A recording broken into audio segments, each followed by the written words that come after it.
Masechet Chulin, Daf Ayin Bet. On va commencer au premier mot, Bezrat Hashem. On est en train de dire que si un homme a avalé deux bagues, une Tmea et une Théora, eh bien, dit Rabba dit que la bague Tmea ne rend pas tamé la bague Théora, parce que quand c'est avalé, eh bien, il n'y a pas de Touma de Tara qui passe. Et la Gemara pose une question. La Gemara objecte Rabba de notre Mishnah. Donc on commence ici à Daf Ayin Bet au premier mot. Veha, pourtant, comment dis-tu que la bague Tmea ne rend pas tamé la bague Théora quand elle est avalée, quand elle est dans le ventre de la personne?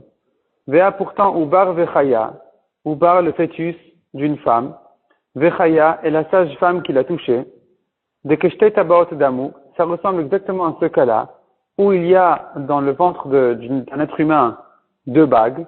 Ici aussi il y a le fœtus et la main de la sage femme. Vekametamela Ubar Lechaya, or le fœtus rend tamé, puisqu'il est mort, il rend tamé la sage femme. Donc on voit de là que même quand c'est avalé, la Touma est avalée dans le ventre de la personne, ça rend tamé.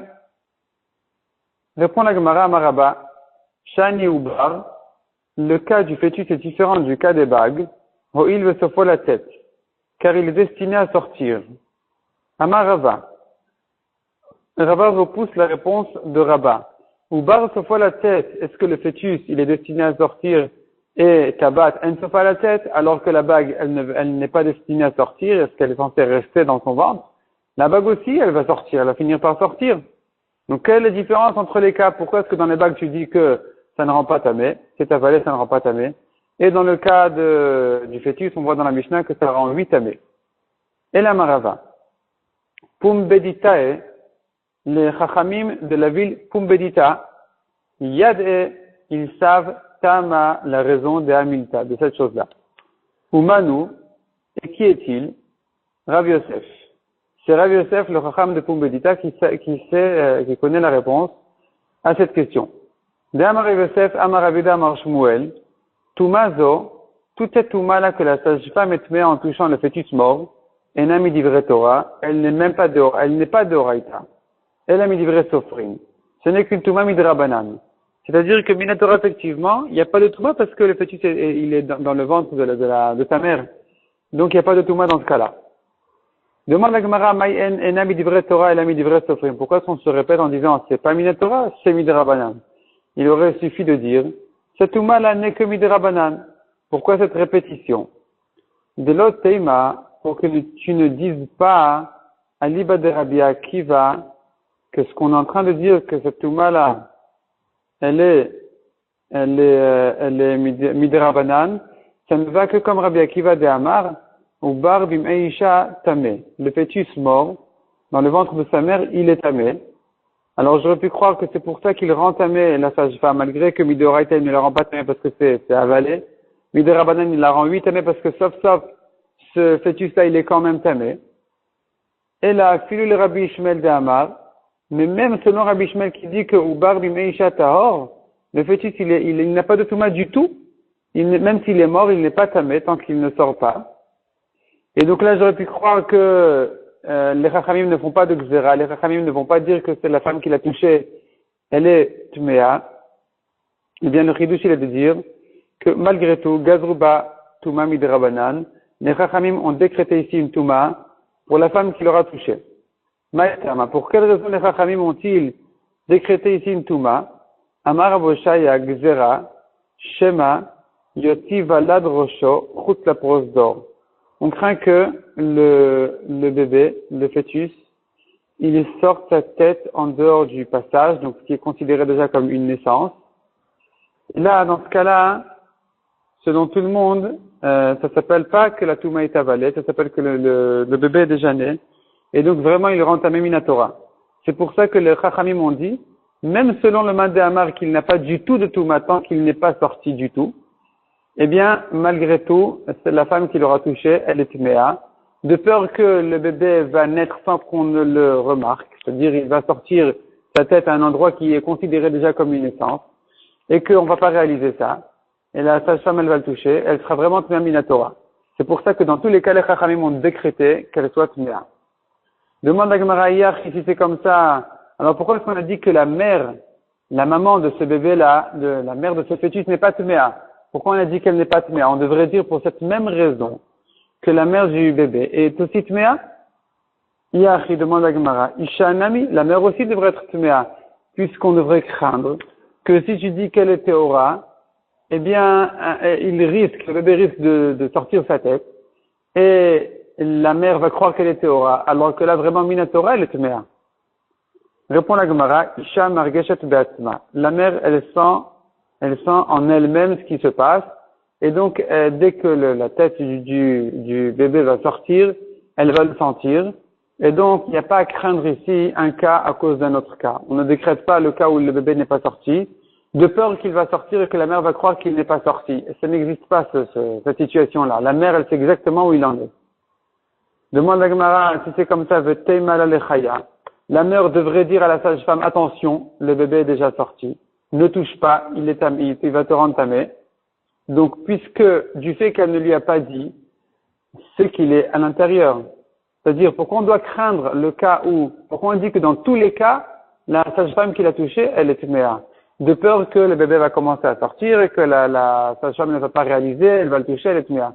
On devrait compter sur la mère, que la mère va avertir la sage-femme en lui disant, écoute, il est déjà sorti, il n'est pas encore sorti. Répond la Gemara Trida. La mère, elle a la tête ailleurs, elle a la tête dans ses contractions, elle pense pas avertir la sage-femme, et donc on ne peut pas compter sur elle. C'est pour ça que revient le chashash, les chachamim craignent que la sage-femme risque de toucher le bébé après une étape qui s'appelle déjà sa naissance, où là elle serait tmea à minatora. C'est pour ça que dans tous les cas, les chachamim ont décidé qu'elle est tmea. Maï Rabbi Ishmael ou Maï Rabbi Akiva. Donc la Gemara demande, on a vu ici une machloket Rabbi Ishmael et Rabbi Akiva, à savoir est-ce que le bébé dans le ventre de sa mère, il est tamé, oui ou non, s'il est mort. Quelle est cette machloket-là? Où est-ce qu'on a vu cette machloket? Détania, car il y a une braïta qui dit Vechol asher igal pnei hasadeh. La Torah dit tout celui qui touche al pnei hasadeh sur le champ. Et la suite du pasuk c'est Bachalal cherev obemet, un homme qui était tué par une épée ou bien qui est mort, etc. Il est tamé. Pourquoi la Torah dit al pnei hasadeh sur le champ? Qu'est-ce que le champ vient nous apprendre ici? Léoti, ça vient exclure le cas où le mort n'est pas dévoilé, n'est pas découvert, comme dans le champ. Dans le champ, le mort, il est là, il est présent. On le voit. Tandis que, Ubar bim Eisha, Léoti Ubar bim Eisha, le fœtus qui est dans le ventre de sa mère, il est caché à l'intérieur, il n'est pas dévoilé comme ce que la Torah a décrit al-Pnei Hasadeh sur le champ. Et donc, dans ce cas-là, effectivement, il n'y a pas de Touma, d'ivré Rabbi Ishmael. Donc, on voit ici que Rabbi Ishmael pense que le fœtus n'est pas tamé, même s'il est mort. Rabbi Akiva Omer, le pasuk ne vient pas nous apprendre ça du tout. Au contraire, le bébé, il est tamé même s'il est dans le ventre de sa mère. Le pasuk vient nous apprendre autre chose, les rabot golel vedofek. Ça vient nous apprendre que tous les côtés du cercueil sont aussi tamés. Donc le couvercle, et les murs, les côtés, et ils sont aussi tamés. C'est ça ce qu'on apprend du pasuk, al-Pnei Hasadeh, ça vient inclure ces choses-là, ces parties-là du cercueil. De Rabbi Ishmael Goel Vedofek, d'où il le sait, d'où Rabbi Ishmael sait que le cercueil tout entier, il est tamé, il cheta gmirela, c'est une halakha le Moshe Mishinai, donc on l'a apprise par cœur, on ne l'apprend pas des psukim du tout. Le pasuk ne vient pas pour ça, le pasuk vient pour autre chose, il vient pour exclure le fœtus, pour nous dire que le fœtus mort ne rend pas tamé. Rabbi Akiva demande à Gemara, Ubar bim Eisha tamé mideoraita menale. Rabbi Akiva, d'où sait-il que le fœtus est tamé dans le ventre de sa mère? Il le sait minatora. D'où il le sait? Amar Rabbi Oshaya Markra, du pasuk qui dit, Hanoga bemet benefesh. Celui qui touche le mort, benefesh adam, l'âme d'un homme. Et la Torah s'est exprimée de telle manière, celui qui touche le mort benefesh, dans l'âme, ezeu met chez benefesh chez l'adam, qui est le mort qui se trouve dans l'âme d'un homme, et veomer, Zeubar Shemim Eisha. C'est le fœtus qui est dans le ventre de sa mère. Lui, c'est un Met Benefesh. Il est mort et il est dans le corps de sa mère. Donc, de là, Rabbi Akiva apprend que le fœtus est tamé minatora. Rabbi Shmuel, qui pense qu'il n'est pas tamé haïmi baile, ce pasuk-là vient pour nous apprendre autre chose. Nerevi'it dam, haba aminamet, shemetama. Revi'it dam, c'est une quantité de sang d'un revi'it, qui est comme la taille d'un verre de kidouche. Haba aminamet, qui sort d'un mort, shemetama, ça rend tamé. Sheneemar, hanogea bemet benefesh adam. Il apprend de ce pasuk-là, justement, celui qui touche bemet le mort, benefesh adam, l'âme de l'homme. Ezeu nefesh adam, qu'est-ce qui est considéré, qu'est-ce qui est appelé l'âme d'un homme chez Metama, qui rendrait tamé? Eve Omer dit donc, zu revi'it dam. C'est un revi'it de sang. Un revi'it de sang, c'est la quantité qui fait vivre l'homme. C'est la quantité de sang qui maintient l'âme de l'homme vivante. Donc quand la Torah nous dit nefesh, hanogea bemet benefesh adam, ça vient faire allusion à ce cas-là. Celui qui touche un revi'it de sang d'un mort, il est tamé. De Rabbi Akiva le tamé d'Amar. Et donc, ça c'est le dracha de Rabbi Ishmael. Rabbi Akiva qui apprend de ce pasuk-là autre chose. Rabbi Akiva qui apprend de ce pasuk-là, Met Benefesh, c'est le fœtus, qui est mort dans le corps de sa mère. Donc d'où il apprend, ce qu'on vient de dire, ce que Rabbi Ishmael apprend de là, d'où Rabbi Akiva l'apprend, qu'un revi'it de sang rend tamé. Rabbi Akiva le tamé répond la Gemara. Rabbi Akiva il va aller shitato selon son avis d'Amar. Af revi'it dam haba mishne metim. Même un revi'it de sang qui a été sorti de deux morts différents, metama beoel, ça rend tamé toute la pièce. Détania. Rabbi Akiva Omer. Minayin revi'it dam. D'où je sais qu'un revi'it de sang haba mishne metim qui sort de deux morts différents, chez metama beoel qui rend tamé toute la pièce. Chez Nehemar. Al kol nafshot met lo yavo.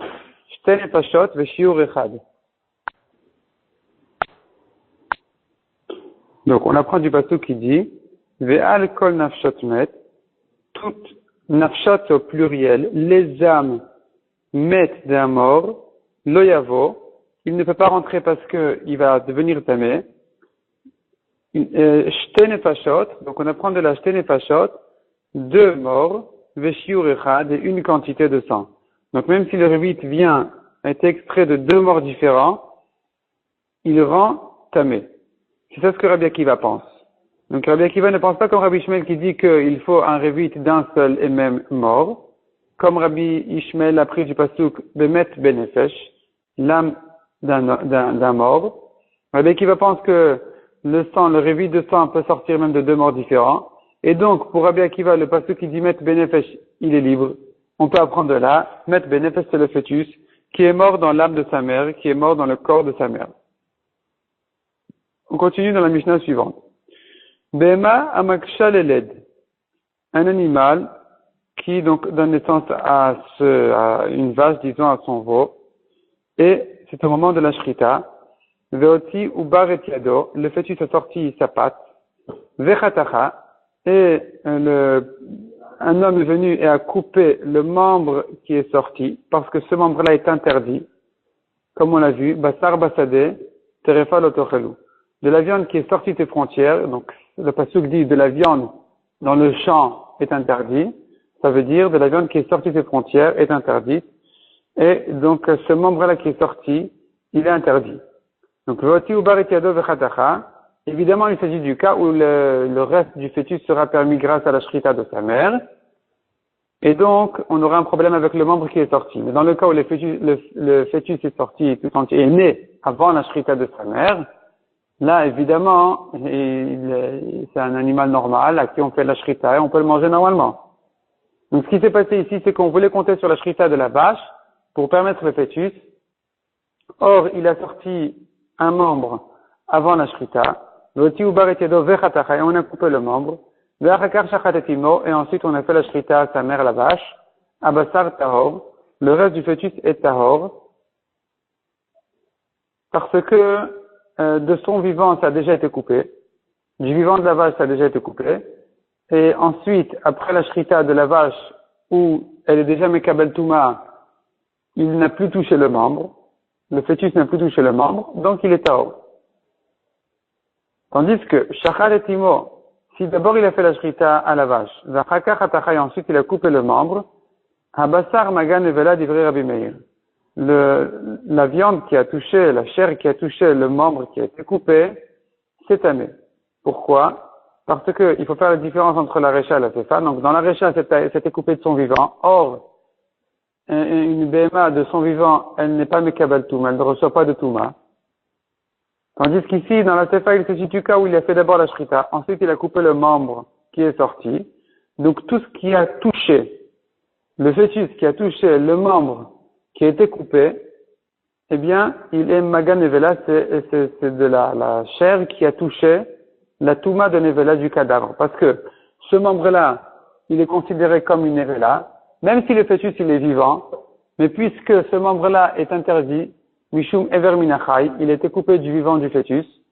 Le ever minachai, un membre qui a été coupé du vivant de la personne ou de l'animal, il est tamé. Donc ici aussi, le fœtus a touché ce membre-là, et donc, c'est la raison pourquoi on dit qu'il est tamé, magan nevela, en touchant cette nevela, ce cadavre-là qui fait allusion à ce membre-là qui a été coupé d'ivrei Rabbi Meir, selon Rabbi Meir. Chachamim omrim, selon Chachamim, non, il n'y a pas de touma ici. Pourquoi? Ça s'appelle magat refa shruta. C'est-à-dire le membre qui a été coupé, on le considère comme taref, c'est vrai, il est interdit, mais il est shruta. On y a fait la shrita. Or, on a vu plusieurs fois dans les dapim précédents, que si on fait la shrita à un animal taref, ça veut dire un animal qui ne peut pas vivre longtemps, qui a un problème dans les organes intérieurs, eh bien, cet animal qui est taref, il devient, s'il va mourir naturellement de lui-même, il sera tamé tumat nevela. C'est un cadavre, il est tamé. Mais si le propriétaire est intelligent, il veut pas multiplier, il veut pas qu'il y ait trop de touma chez lui, il n'a qu'à lui faire la shrita.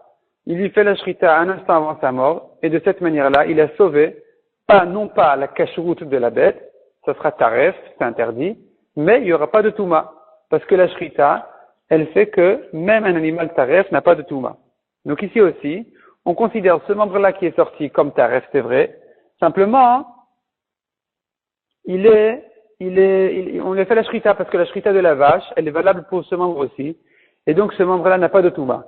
C'est pour ça que on dit que le reste du fœtus qui a touché ce membre-là, qui a été coupé même après la shrita, à un moment où il serait déjà mekabel touma, il n'a quand même pas de touma parce que le membre lui-même n'est que taref shachut. Magat refa shruta. Le fœtus a touché ce membre-là qui est taref, qui est interdit, mais qui est shruta, à qui on lui a fait la shrita, et donc il n'y a pas de touma.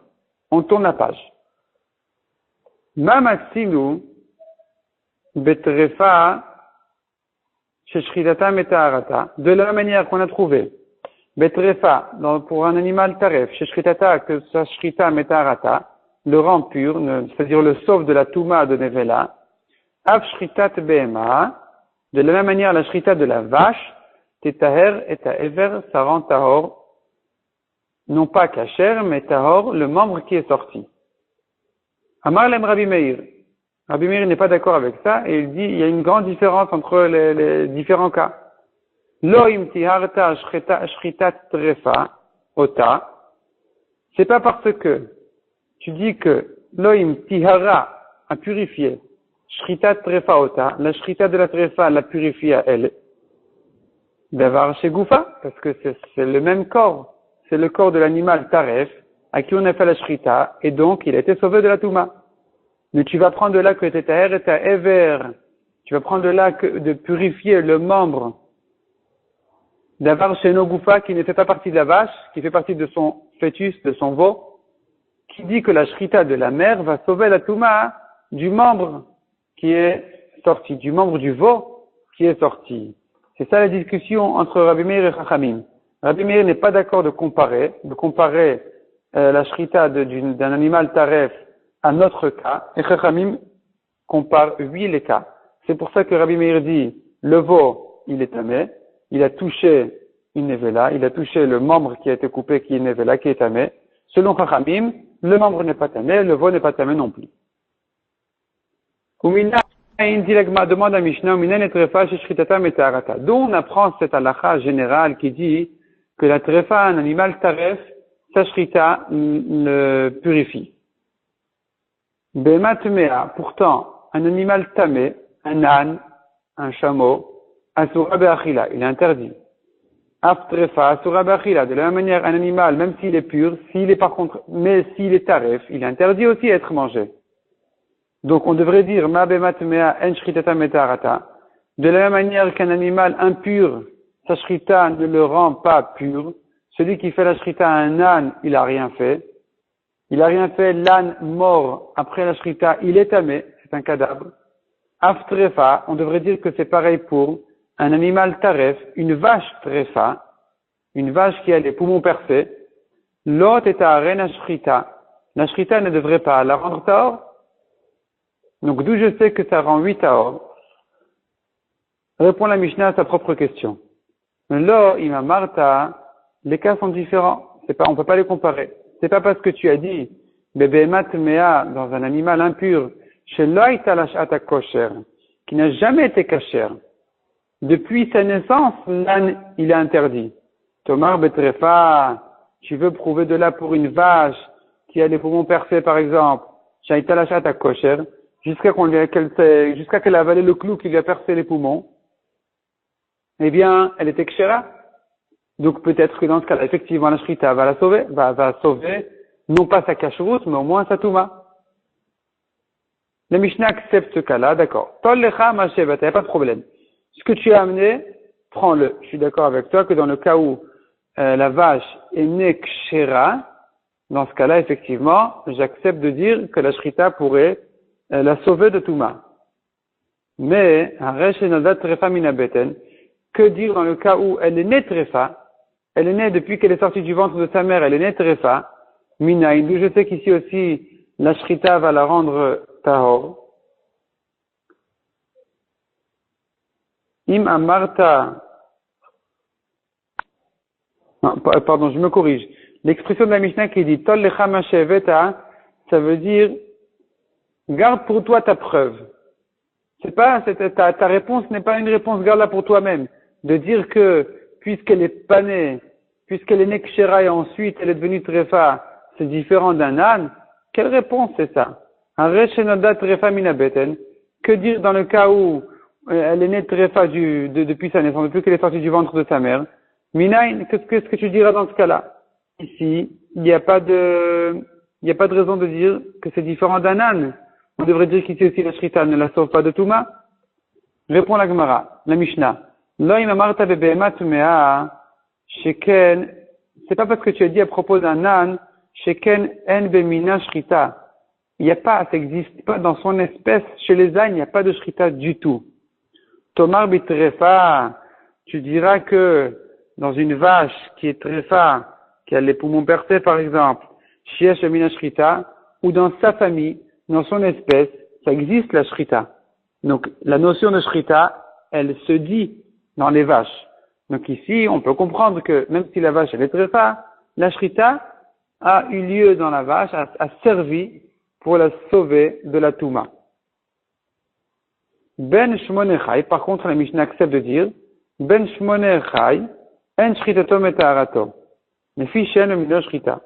Ben shmonechai, c'est-à-dire si au bout de 8 mois de grossesse, il est sorti vivant, et on lui a fait la shrita, en shritato metaharato. Puisqu'on sait que 8 mois de grossesse sont insuffisants, et que donc il va de toute façon mourir, alors sa shrita ne le rend pas tahor, c'est une trefa plus grave que la trefa habituelle, les fiches en bemino shrita, parce qu'il n'y a pas dans son espèce de shrita, c'est-à-dire un veau qui a eu que 8 mois de grossesse, on n'a jamais trouvé dans cette espèce-là, pas vraiment espèce, mais ça veut dire dans cette situation-là, de shrita. Donc ici, la shrita n'est pas valable, et ce serait effectivement tamé. La Gemara revient maintenant sur Rabbi Meir qui a dit que lorsqu'on a coupé le membre après la shrita de la vache, eh bien le reste du fœtus est tamé parce qu'il a touché ce membre-là qui est tamé. Et la question se pose, mais comment est-ce qu'il a touché ce membre tamé? Il a touché parce qu'il était, en étant attaché à lui. Or, l'endroit qui est attaché, il est caché. C'est pas deux morceaux différents qui se touchent. Ou là, l'endroit qui se touche, c'est un endroit qui n'est pas caché. C'est un endroit qui est dévoilé. Mais lorsque le membre était encore attaché, eh bien, tant qu'il est attaché, l'endroit qui se touche, il est caché. Et nous, on sait bien qu'un endroit caché, ça s'appelle pas toucher, ça ne fait pas passer la touma. Donc, la Gemara demande comme ça. Amaï, pour quelle raison c'est tamé? Toumat bet astarimi. Pourtant, cette touma-là, elle est à un endroit caché. Mais toumat bet astarim, l'homme est tamia. Or, une touma dans un endroit caché, elle ne rend pas tamé. Lema Rabbi Meir il est tamé. Disons que Rabbi Meir, il va les shitato, il va selon son avis. D'etnan, parce qu'on l'a entendu dire par ailleurs. Dans une Mishnah qui dit comme ça. Shlosha al-shlosha, un habit qui fait 3 sur 3 tfachim. 3 tfachim sur 3 tfachim. Un tefar, c'est une poignée. Donc ça fait à peu près 8 ou 9,5 cm, quelque chose comme ça. 3 sur 3 tfachim, c'est la taille d'un tissu sur lequel on peut s'asseoir, sur lequel on peut tenir debout. Et donc il a une toumat midras. Midras, ça veut dire le zav qui marche sur un tissu de cette taille-là. Il a rendu tamé non pas que un degré de touma qui dit qu'il a touché, où là il n'aurait été que rishon la touma, le premier descendant de la touma, mais même plus que ça, toumat midras, c'est avatouma, c'est la touma elle-même. C'est-à-dire que un zav qui s'assoit sur un habit qui a une taille qui est apte à s'asseoir dessus, eh bien l'habit est tamé, le tissu est tamé toumat midras, c'est-à-dire il est tamé avatouma. La touma, c'est comme la touma elle-même, et ça rend tamé même un homme. Alors que si ça n'avait été que rishon la touma, ça ne pourrait pas rendre tamé l'homme qui va le toucher, mais ça ne peut rendre tamé que la nourriture qui va le toucher. Donc je reprends. Shlosha le shlosha, un tissu qui fait 3 sur 3 tfachim. Shenechlak, qui a été déchiré au milieu, qui a été coupé au milieu, partagé. Tahor mina midras, les deux morceaux, ils sont hors de midras, c'est plus toumat midras parce que ça n'a plus la taille qu'il faut pour recevoir un degré de toumat midras, parce qu'on ne peut pas s'asseoir sur un morceau qui est plus petit que ça. Aval tamé maga midras, dit vrai Rabbi Meir. Mais Rabbi Meir pense que ces morceaux-là, ils sont tamés parce qu'ils ont touché la toumat midras quand ils étaient attachés. Donc quand ils étaient attachés, chacun des deux morceaux a touché l'autre. Ensemble, c'était une toumat midras. Donc ils se sont touchés. Et c'est pour ça que, même une fois qu'ils ont été coupés, le degré de touma, il baisse, il descend d'un degré, ce ne sera plus avatouma, ce ne sera plus la touma elle-même, le père de la touma. Ça devient rishon la touma parce qu'il a touché la toumat midras. Ça, c'est ce que Rabbi Meir dit. Vetania. Donc déjà, on voit que Rabbi Meir pense que même si ça a été touché qu'à un endroit où c'est caché, parce que où est-ce que les deux parties du tissu se sont touchées? Là où elles sont attachées, l'une à l'autre. Or, cet endroit-là, il est caché. C'est un endroit qui est dans le tissu. Et quand même, Rabbi Meir pense que ça s'appelle toucher la touma. Donc ici aussi, on comprendra que Rabbi Meir pense que le membre tamé, il a rendu tamé le reste du fœtus en étant attaché à lui, parce qu'ils se sont touchés à l'endroit qu'ils sont attachés l'un à l'autre, malgré que c'est un endroit caché. Vetania Rabbi aussi n'est pas d'accord avec Rabbi Meir et il dit comme ça, midras nagaze. Quel toumat midras a touché ce morceau, ce demi-tissu? Et là, par contre, dit Rabbi aussi, je suis d'accord avec toi, chez Imnaga Bozav, que si le zav l'a touché directement, et pas une toumat midras, c'est-à-dire la toumat midras, elle est même s'il y a 10 matelas un sur l'autre. 10 couvertures une sur l'autre, eh bien elles sont toutes tamé midras s'il s'est assis dessus le zav. Même celle qui ne l'a pas touché. Dans ce cas-là, si ensuite est venu quelqu'un et a déchiré le morceau en deux, il n'y a plus de toumat midras. La toumat midras elle a sauté, et ça ne devient même pas maga midras. Même pas, je dis que le morceau il a touché le midras.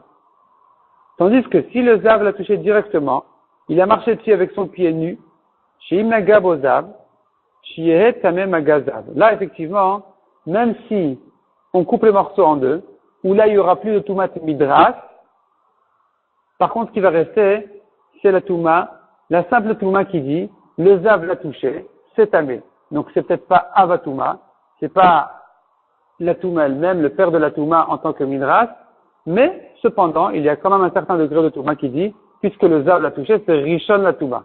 C'est premier descendant de la touma, ça ne rend pas tamé les hommes, mais ça peut rendre tamé la nourriture. Et donc, la Gemara, elle ramène donc cette braïta pour dire que, a priori, on devrait rentrer dans un petit dorak, donc on devrait rentrer dans une impasse qui dirait que tout ce que Rabbi Meir a dit, que le fœtus est tamé parce qu'il a touché le membre qu'on a coupé qu'on lui a coupé, c'est que Rabbi Meir, selon son propre avis, qui pense que même un endroit caché peut faire passer la touma en le touchant. Mais la Gemara repousse ça en disant non, il n'y a pas besoin de rentrer dans ce Rabbi Meir et les Shitato, on n'a pas besoin de dire que Rabbi Meir il va selon son avis, on peut dire ici que selon tout le monde, ça s'appelle vraiment toucher. Pourquoi? Lav itmarala, n'est-ce pas qu'on a dit sur cette Mishnah là de tissu qui a été coupé? Amarula, loshanu, ela shlosha shenechlak. Quand est-ce qu'on a dit la machloket entre Rabbi Meir et Rabbi Yossi? C'est que si le tissu faisait 3 sur 3 tfachim, shlosha, c'est au masculin, ça se rapporte sur le tefar, qui est masculin. Shenechla qui était partagé. Aval shalosh al shalosh, mais 3 sur 3, là c'est au féminin shalosh, shalosh c'est au féminin, ça se rapporte sur etzbaot. Donc 3 doigts sur 3 doigts, c'est vraiment un petit morceau. Abaot mi beged gadol, qui ont été coupés d'un grand habit, pas d'un habit qui fait juste la taille qu'il faut pour être tamé, mais un grand habit.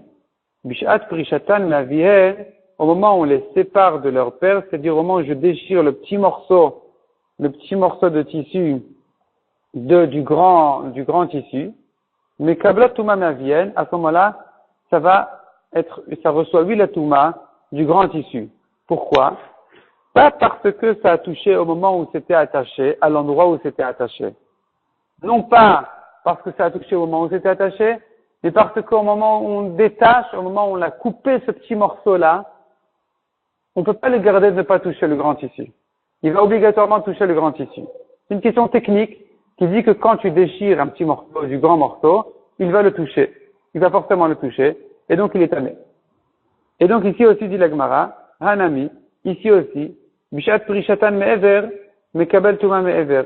Au moment où on a partagé, au moment où on a coupé le membre, eh bien, on ne peut pas surveiller que le membre ne touche pas le reste de la chair du fœtus, et donc il va forcément le toucher. C'est pour ça qu'il est tamé, non pas à cause de ce qui a été touché au moment où c'était attaché, mais même au moment où on l'a détaché, au moment où on l'a coupé, ça a touché, le fœtus a touché le membre, et donc il est tamé. Ravina Amar, Ravina donne une autre explication, il dit comme ça. Beged, lav le chaticha kai.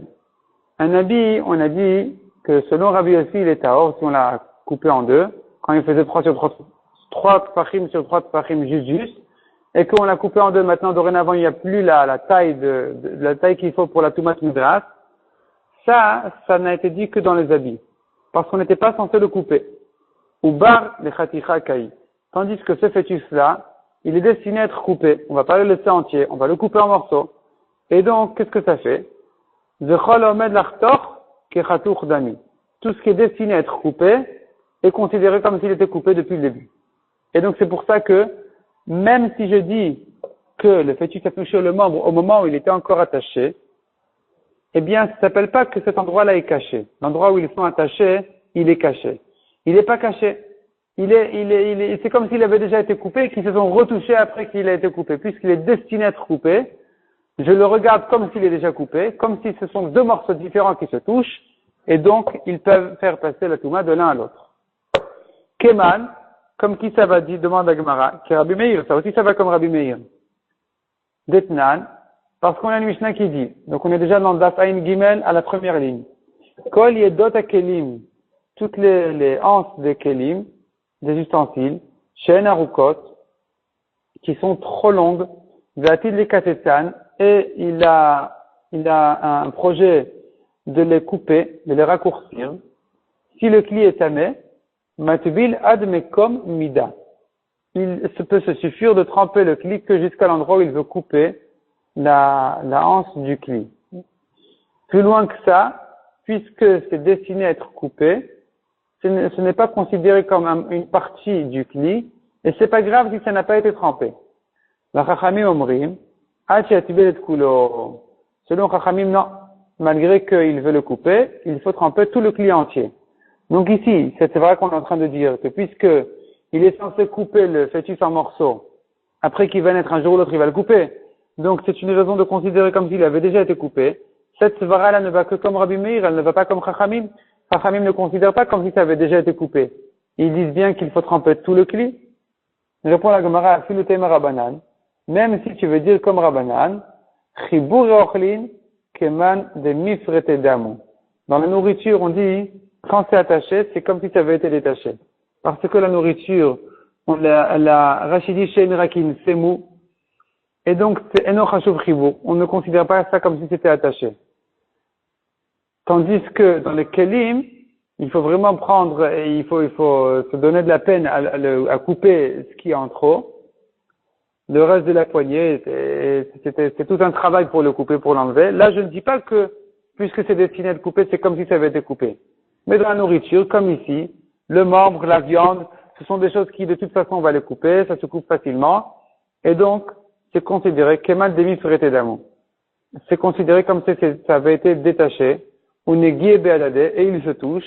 Et donc, cette touche-là, qu'il se touche les deux parties, même si aujourd'hui ils sont attachés, je les considère comme détachés. Ça s'appelle pas que betastarim, ça s'appelle pas que ça a été touché à un endroit qui est caché. Et c'est pour ça que, selon tout le monde, c'est un contact qui rend tamé, qui fait passer la touma. À condition, évidemment, que je considère que le membre est tamé. Pas comme Chachamim qui disent que c'est comme une tréfa à qui on a fait la shrita. Demande à Gemara, Bishlama leula, inu dektane chatacha, là on arrive tout de suite aux deux points. Bishlama leula. Ça va bien selon la réponse de Oula qui a dit que, il est impossible de couper le membre sans que ça se touche. C'est pour ça que Rabbi Meir dit que c'est tamé. Hainu dektane chatacha, c'est pour ça que la Mishnah dit qu'il a coupé. Elle a les Ravina, mais selon Ravina qui dit que la nourriture est considérée comme décomposée, comme détachée, même s'il ne l'a pas encore touché, coupé, ça s'appelle comme si ça avait déjà été coupé. Maïchatacha, pourquoi la Mishnah a besoin de parler du cas où le membre a été coupé, même s'il n'a pas été coupé? On pourrait dire la même chose, on pourrait dire que le fœtus est tamé parce qu'il a touché, même en étant attaché, il devient tamé puisqu'il a touché le membre. Répond la Gemara, Aïdi de Tana Recha Chatacha. À cause de la recha, on devait dire couper. Tananami sefa chatacha, c'est pour ça qu'on a dit dans la sefa aussi couper. Puisque dans la recha de quel cas il s'agit? Dans la recha, il s'agit que il a coupé le membre et ensuite il a fait la shrita à la vache. Là, on a dit que le fœtus est tahor, tout est tahor. C'est que parce qu'il a vraiment coupé que c'est tahor. Parce qu'une fois qu'il a coupé, tout était encore vivant. Le fœtus était vivant, la vache était vivante. Et donc de son vivant, un animal ne reçoit pas de touma. C'est pour ça qu'on dit que c'est tahor. Mais s'il ne l'avait pas coupé, dire que c'est comme s'il a coupé, c'est insuffisant pour dire que c'est tamé, puisque la vache elle est encore vivante, le fœtus aussi d'ailleurs. Donc la vache c'est que s'il a vraiment coupé. Donc dans la Recha on a dû dire couper. C'est pour ça que dans la Sefa, où il a coupé le membre après la shrita de la vache, on a dit aussi couper. Mais effectivement c'est vrai qu'on pourrait dire même s'il ne l'a pas coupé, puisqu'il a déjà fait la shrita de la vache. Donc, la totalité de la vache est considérée comme un morceau de viande. Le fœtus est un morceau de viande. La nourriture est considérée comme décomposée. Et donc, c'est pour ça que le membre qui touche le fœtus, même quand il est attaché, ça s'appelle pas comme quelque chose, ça s'appelle pas comme un contact caché, mais comme un contact dévoilé qui rend lui tamé. C'est pour ça que Rabbi Meir a dit que le fœtus est tamé. Mais selon Chachamim, c'est tahor, non pas à cause du fait que c'est encore attaché. On considère pas ça comme attaché, comme la svara de Ravina qui dit la nourriture n'est pas considérée comme attachée et cachée, mais pour une autre raison, que disent les Chachamim, ce membre-là, il n'a pas de touma du tout, parce que la shrita de la vache, elle est utile à ce membre-là, pour le permettre non pas à être mangé, mais à rester tahor. Comme un animal taref à qui on a fait la shrita, que la shrita lui sert à être tahor.